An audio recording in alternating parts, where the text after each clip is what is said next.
I absolutely hate murder stories like the Brian Laundrie murder story of Gabby Petito, or alleged murder. I hate these stories. I viscerally hate these stories. I hate when headlines pop into my phone. I hate when I see news organizations highlighting this. And I hate it for two reasons. I hate it because, like the rest of us feel when we see this, it's heartbreaking, right? I feel this compassion. You see this woman's face. She is a vibrant young woman, and you realize that her life's been cut short, that she's not living anymore. And it's just, I mean, it's horrendous. It's horrible. My heart breaks, and I don't even know her. I'd never heard of her until this story. So I hate these murder stories for that reason. And I also hate it because our media, and I'm not just talking about news media, I'm talking about entertainment media as well. Our media in our country exploits these horrendous tragedies, these horrible crimes. Our media exploits it. They fetishize it. They sensationalize it. They glamorize it. They play into it. They really exploit this tragedy because we as human beings, human nature, we are morbidly fascinated with evil. And so they present it to us. That's why on the podcast charts, if you ever look, the top rated shows on the podcast charts are always true crime murder stories, these grisly, horrible, horrifying stories. Well, stop. Stop. Evil will always exist. This is actually, by the way, this is the difference between a Marxist or a socialist ideology and a Christian ideology. Marxists and socialists believe that they can create a utopia where evil doesn't exist, where people don't exploit other people, where bad things don't happen. And a Judeo-Christian ideology understands the fall of man. We understand that evil, unfortunately, is inherent to human nature, hence why stories such as, Brian Laundrie happen. And so we, with a Judeo-Christian philosophy, we understand that in order for most people to live as free as we can, that we have to have a system of government that protects our rights first and foremost, that's the purpose of it. And that we realize that government too can violate our rights. That government also can be corrupt because government is made of men, meaning mankind, and mankind is fallen, right? There's that old saying, if men were angels, government would not be unnecessary, or government would be unnecessary. It would not be necessary.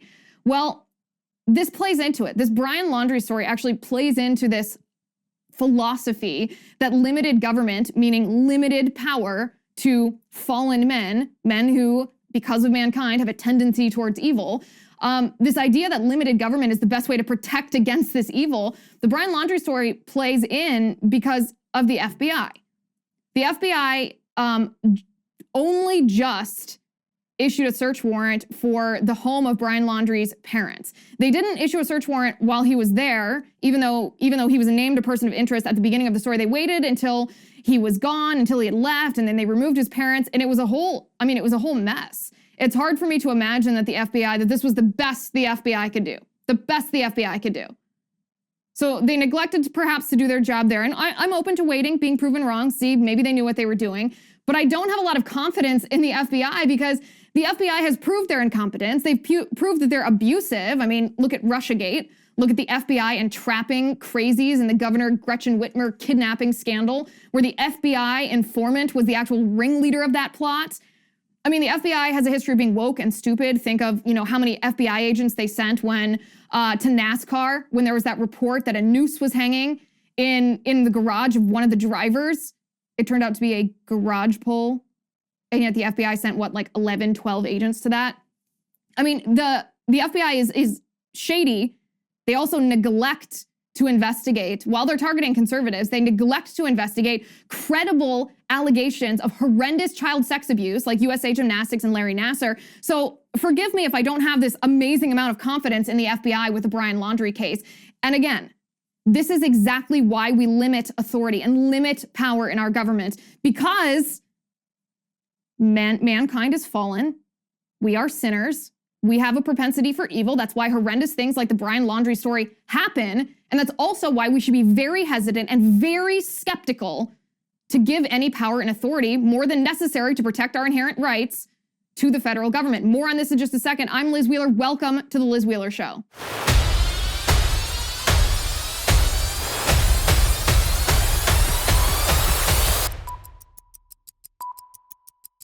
So if you are conservative, or even if you're not conservative, if you're liberal and you live in a red state, it's going to get a lot harder all of a sudden to get COVID-19 treatment if you fall ill with the coronavirus. It's a really, really horrifying and this is the Biden administration's fault, by the way. Really horrifying what's going on. We're gonna talk about that in just a second, but first I wanna talk about Truebill. Do you know why free trials for subscription services automatically renew without your consent? Well, to put it short, it's a business scam. And don't let greedy corporations pocket your money by engaging in this scam. There's actually a solution to it. It's called Truebill.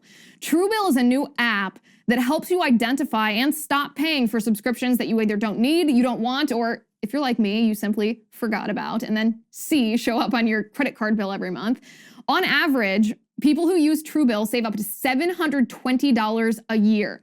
Because companies make subscriptions hard to cancel, Truebill makes it incredibly simple. You just link your accounts and Truebill will cancel your unwanted subscriptions in just one tap. That's all it takes. Or if you don't even want to do it yourself, your Truebill concierge is there to cancel them for you. So download Truebill to take control of your subscription. They've helped over 2 million users save over $100 million. Can you believe that? So don't fall for subscription scams. Start canceling today at Truebill.com/Liz. Go right now, Truebill.com/Liz. It could save you thousands a year. Truebill.com/Liz. Please use my URL and you'll be doing both of us a favor. Truebill.com/Liz. So Joe Biden's administration has begun to ration COVID treatments for conservative states. I'm talking about monoclonal antibodies. And the Biden administration announced that they are going to be distributing these antibodies not on a need basis, which is how it should be done. They are going to start rationing this based on what Jen Psaki describes as equity. She says this is the equitable way to do it, to deprive states that need monoclonal antibody treatments of this treatment. Take a listen to this. It's chilling. The administration is cutting supplies in red states by 50%. So, for example, in Florida, they were expecting to get 70,000 doses this week, which they say they need. They're only getting 30,000 doses. And this is not just for unvaccinated people. In South Florida, half the people who are seeking this treatment are fully vaccinated. So why is the Biden administration cutting these supplies? That's not accurate. So let me give you the accurate information. First of all, we are increasing our distribution this month by 50%. In early August, we were distributing an average of 100,000 doses per week. Now we're shipping an average of 150,000 doses per week.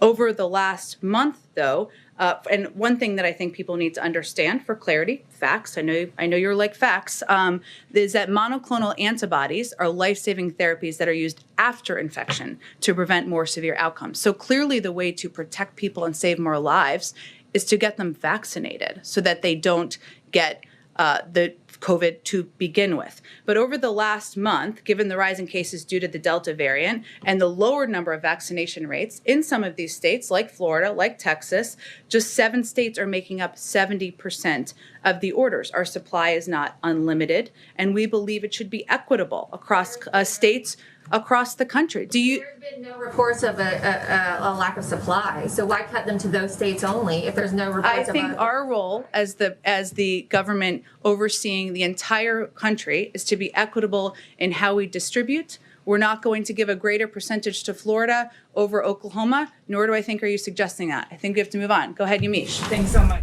So this is the problem with the word equity, right? This is different than equality. Equality means everyone has an opportunity to achieve. Everyone is treated equally under the law. Equity makes sure that you don't have an equal starting place, an equal opportunity. They ensure that you have an equal outcome. And when you ensure that there's an equal outcome, it might sound good at first, but what it really means is that certain people are going to be held back. Certain people are going to have things withheld. Certain people are going to have rights deprived or taken away from them, violated. And in this case, healthcare deprived. So this idea of equity, if you hear the word equitable, if you hear the word equity, run as fast as you can. So that's the first thing. The second thing is, this is also obviously punishment from the Biden administration. Let's be real. This is punishment to Ron DeSantis and Florida because DeSantis has thumbed his nose, as he should, at the Biden administration, at the CDC, at Fauci, at all of these ignoramuses peddling politics instead of science. And DeSantis has said, listen, we're going to handle COVID in my state the way that it ought to be handled. We're going to make sure that there's enough medical care for people. We're going to protect people's rights. We're not going to enforce mask mandates. You all know what's going on in Florida and how DeSantis is handling this. Well, the Biden administration cannot stand that DeSantis is doing this. And so make no mistake, what Jen Psaki is announcing that the Biden administration is doing It is revenge against DeSantis. This is not about sending an equitable amount of monoclonal antibodies to every state and not giving the lion's share to Florida. No. This is punishment for Florida for independently handling coronavirus and not just obeying Dr. Fauci's unscientific mandates, because Florida won't allow vaccine mandates. Florida won't allow mask mandates. Florida won't even allow schools to mandate masks for children, all of which is great, and DeSantis should be commended. But Psaki and Biden and his whole administration believe that if you don't follow the Biden administration's rules and you quote unquote suffer the consequences, you get COVID because you didn't mandate masks, you didn't get a vaccine, they don't believe that you should get the treatment that you deserve. They don't believe you should have access to monoclonal antibodies. And I'm not just making this accusation. I actually have proof based on how not just the Biden administration, but how the Trump administration and our healthcare system nationally operated and how they distributed supplies during the first waves of this virus. And what I mean by this is we have always, since the beginning of last year, we have surged supplies, medical supplies and medication and personnel to the areas where it was most needed, where there were outbreaks, states with high numbers of cases. For example, we sent a US Navy ship to New York. Did we send a Navy ship to every state? No, we didn't. But we should have if we were operating under this premise of Psaki's equitable. If we were talking about equity, we would have sent a Navy ship to every single state and surged National Guardsmen and military members, healthcare personnel. But we didn't, because we surged supplies to where it's needed, because that's what smart people do who aren't trying to exact revenge on a Republican governor who they believe is acting outside of, Biden's threats and Biden's bullying. So this is not about equity. This is about revenge. And what's worse, how it impacts not just people in Florida who are going to be deprived of monoclonal antibodies because of the Biden administration. What's worse is this impacts every single one of us, because this is a perfect example of a government-run healthcare system. I'm talking about the Bernie Sanders Medicare for All system. I'm talking about Biden care. I'm talking about a public option.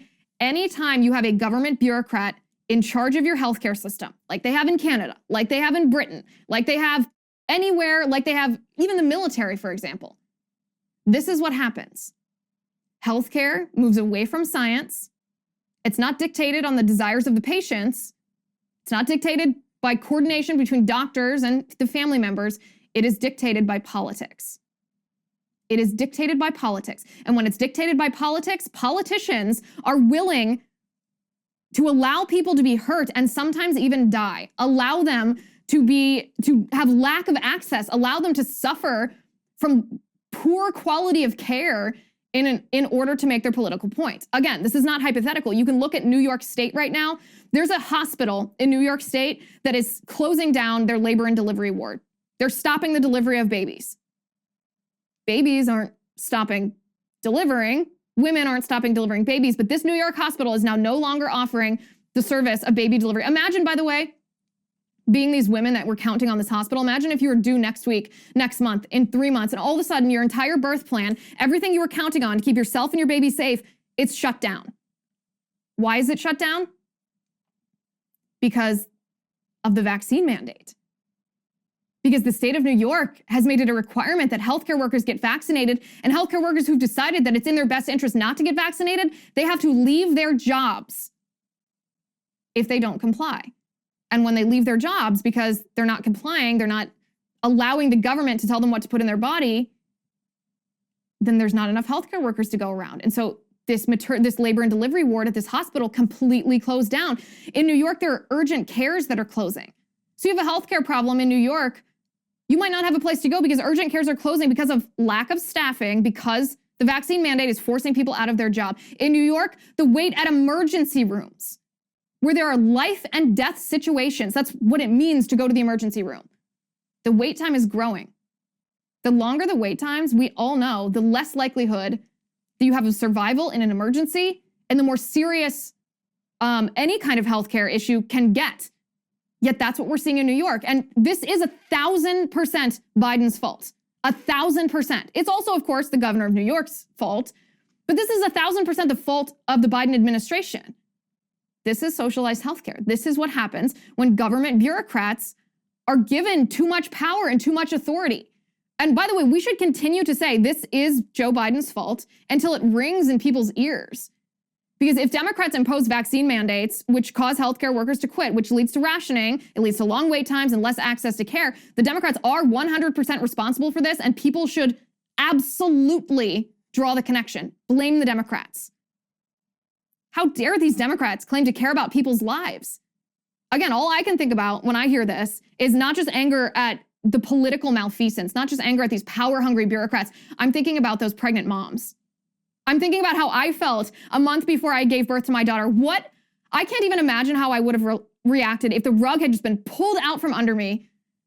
And I thought, okay, I don't have a place to give birth to my daughter now because the government says they're helping people and saving lives by forcing this vaccine mandate that forces healthcare workers out of their job, that leads to people not being able to get the care they need. How does that make sense?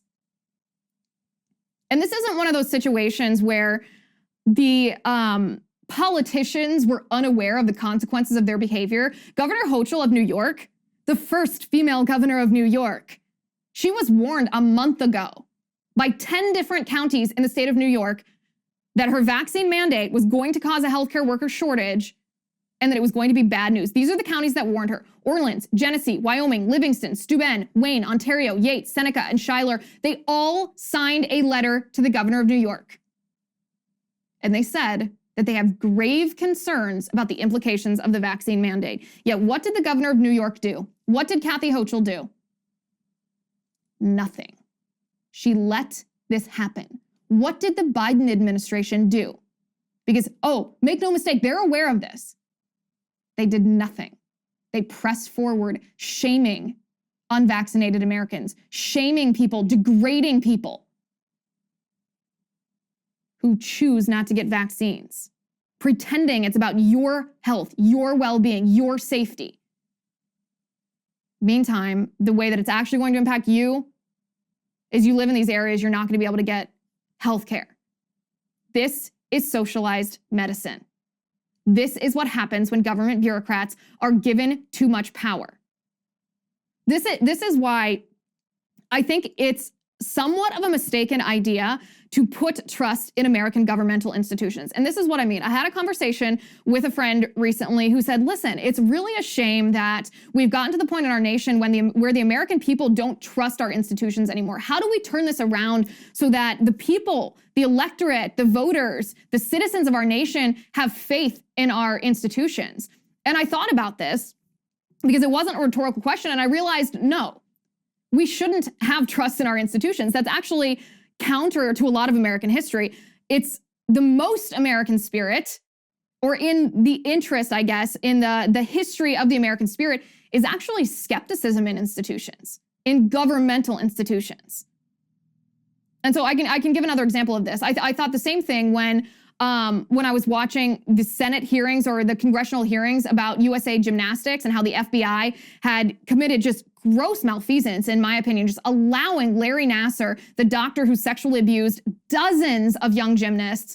They interviewed these gymnasts, they got graphic details, and they just neglected to follow up on this, allowing this pedophile to continue to sexually abuse these young girls, and they just didn't do their job. Why? Why would they do that? Why should I trust an institution like the FBI to do their job when they have a history of abusing their power?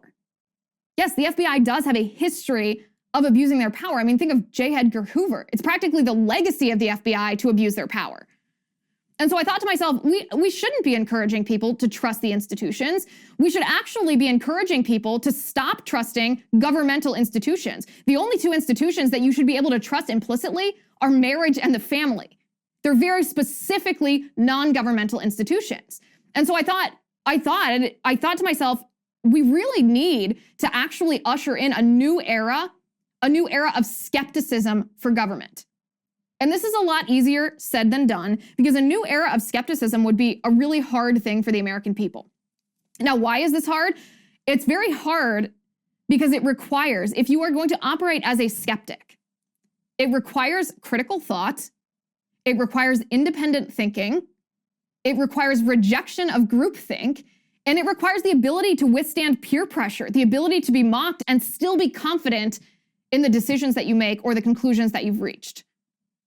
And this is the only way, I think, to turn around this distrust in American institutions and this really in order to enact accountability from some of the people who have abused these institutions. I don't think it's negative to be a skeptic. I think this is the solution, is a new era of skepticism of all governmental institutions. And if the conservative movement, if the Republican Party were the vanguard of this new era of skepticism, I think that our entire landscape politically would change. Because instead of just accepting what government officials say, and this is anybody from the CDC to the FBI, we'd ask questions. We'd ask why, who says, show us proof. How do we know? And if we the people ask those questions of everybody in our government, then there wouldn't be the corruption that there is today, because there wouldn't be the opportunity for that corruption, because we would all be the watchmen. We would all be the watchdog. We would all be the accountability, which is actually, if you think about it, as American citizens, this is our role in self-governance. Our role in self-governance isn't just limited to those among us who are elected into positions of power. Self-governance requires participation from us all, not just when we cast our vote, but as skeptics, as members of a community that holds government accountable. It actually, it goes beyond just us. This requires a cultural revolution to usher in this era of skepticism. And it requires people, believe it or not, like Nicki Minaj. Now, I know, I never thought I'd say the words, I agree with Nicki Minaj for obvious reasons, but Nicki Minaj tweeted that quite odd story about a side effect that her cousin's friend had suffered from the COVID vaccine. I think she said he got swollen testicles or something. I don't know if it's true in and of itself, but her second tweet that kind of blew everything up, she was saying, listen, if you're gonna get the COVID vaccine, go ahead.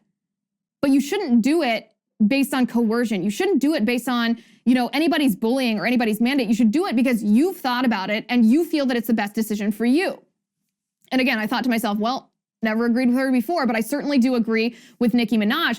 But the reaction from the left when Nicki Minaj made this comment was astounding. I mean, they dropped the hammer on this woman, probably nobody more so, at least with a larger platform than Joy Reid at MSNBC. Take a listen to this.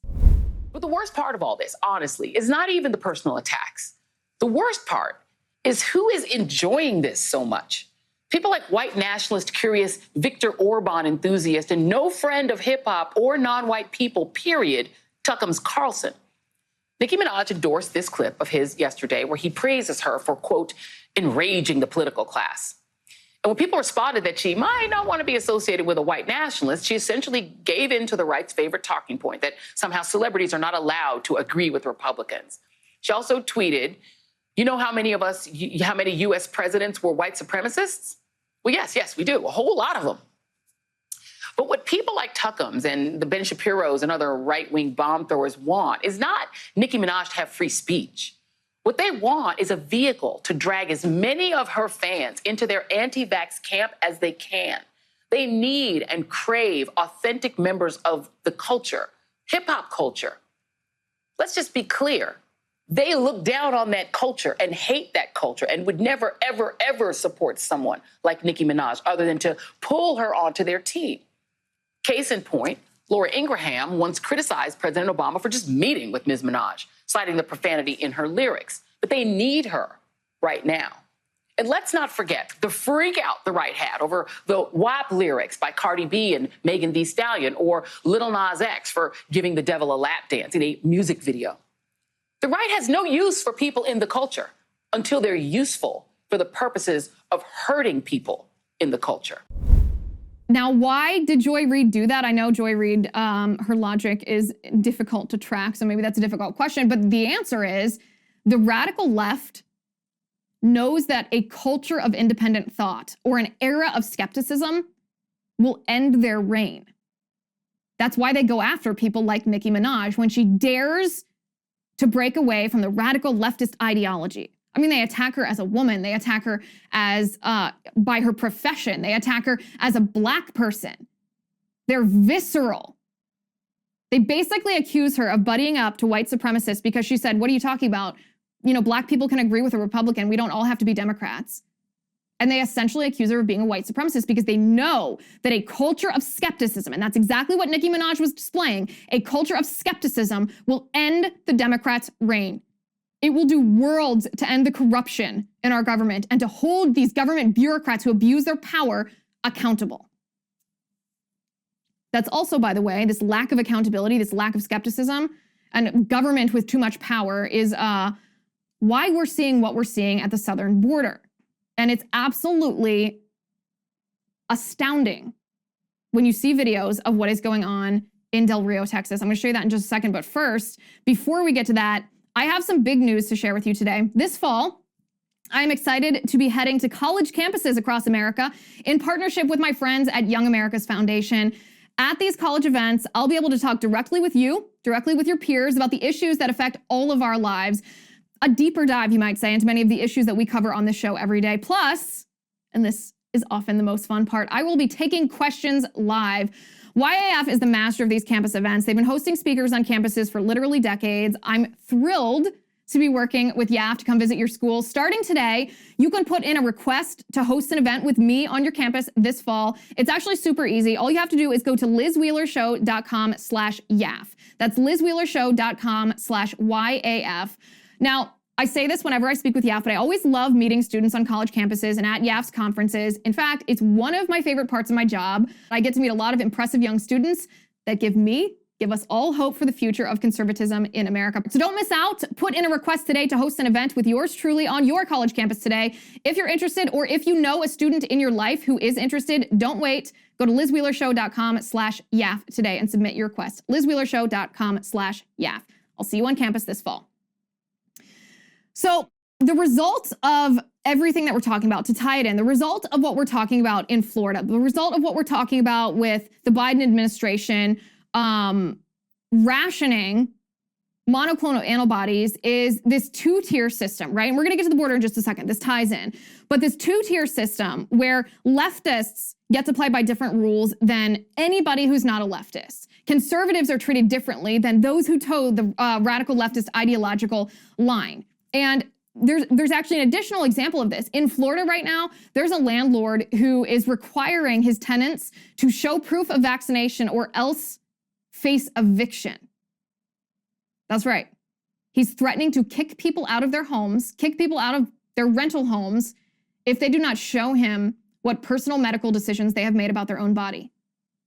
And the Democratic Party seems to be supportive of this. A very influential Twitter account called Occupy Democrats tweeted, breaking, a large Florida landlord announces that he will begin requiring all new and existing tenants to provide proof of COVID vaccination, saying, you don't want to get vaccinated, you will have to move, and if you don't, we will evict you. And then this account, Occupy Democrats, says, RT if you support, that means retweet, if you support the landlord's move. By the way, you can contrast with this Democrats celebrating the unconstitutional eviction moratorium that the Biden administration, yes, it was eventually overturned, but they celebrated it before it was overturned, even when they knew it was illegal. So they don't want you to be evicted unless you haven't gotten the COVID vax, and then they do. It's a two-tier system that the Democrats want to bring into this country. A two-tier system where conservatives and Christians and those who question COVID policy and those who choose not to get vaccinated, they're second-class citizens. Just like the border. That's what's happening at the border. Now, the Biden administration has tried to shut down journalists at the border. They've tried to say, oh, you can't fly your drones over for special security reasons. You can't capture footage of this. And I don't blame them for trying to shut this down. If you were presiding over the biggest national security disaster, well, since 2 weeks ago in Afghanistan, I would probably want to shut it down too. Now, I wouldn't because I'm not a tyrant and I respect freedom of the press, but I understand why Biden wouldn't want you to see this train, this stream of illegal aliens crossing the Rio Grande. Take a look at this. This is from Fox. All right, guys, what you're looking at right now is the U.S. side of the Rio Grande. That is a mass of several hundred illegal immigrants who have just crossed the Rio Grande. And look at this, several hundred more streaming across as we speak. We're on a boat in the Rio Grande. This is the Mexican side of the river right now. You can see it's a never-ending stream. Hundreds of people crossing the Rio Grande basically every hour. And they're heading over to the International Bridge, which you can see in the background. Look at that mass of people.